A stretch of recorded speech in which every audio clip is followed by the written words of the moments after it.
You are listening to DJ Bowring.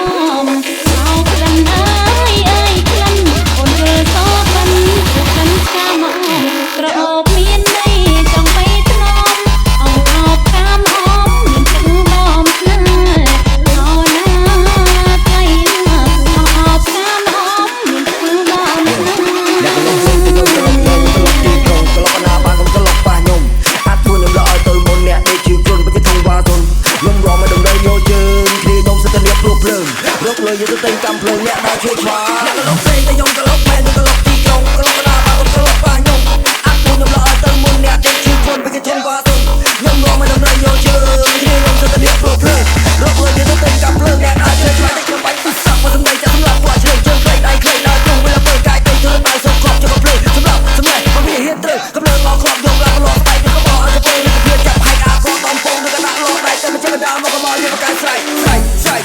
វាមកតែស្រ័យដល់ទៅដៃវាជំទាវប្រកាយស្រ័យ